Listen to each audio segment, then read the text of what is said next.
Good bad ugly திரைப்படத்துக்கு பிறகு த்ரிஷா அவர்கள் இவ்ளோ கோபமா இன்ஸ்டாகிராம்ல பதிவு வெளியிட்டிருக்காங்களே, இதுக்கு காரணம் என்னவா இருக்கும் அப்படின்னு பலருமே கேள்வி கேட்க தொடங்கியிருக்காங்க.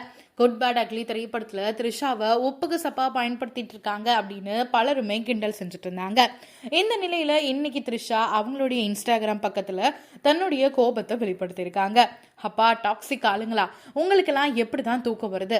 சோசியல் மீடியால இருந்துட்டு அறிவு கட்டுத்தனமா மத்தவங்கள பத்தி பதிவுகளை போடுறதெல்லாம் உங்க வேலையா? உங்களுக்காகவும் உங்களோட வாழ்பவர்களுக்காகவும் ரொம்பவுமே நான் வருத்தப்படுறேன். இது கோழைத்தனம் அப்படின்னு சொல்லியிருக்காங்க.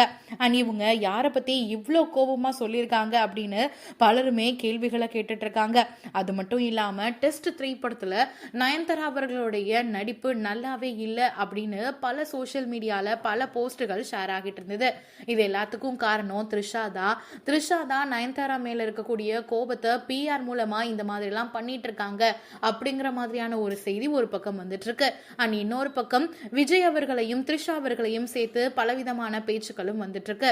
இந்த விஷயத்துல எதை பத்தி த்ரிஷா இப்போ குறிப்பிட்டிருக்காங்க அப்படின்னு பலருமே குழப்பத்துல இருக்காங்க அப்படின்னு தான் சொல்லணும். 20 வருஷமா சினிமாவில் நடிச்சிட்டு இருக்க இவங்களுடைய கோபத்துக்கு யார் காரணம் அப்படிங்கறத அவங்களே சொன்னாதான் தெரியும்.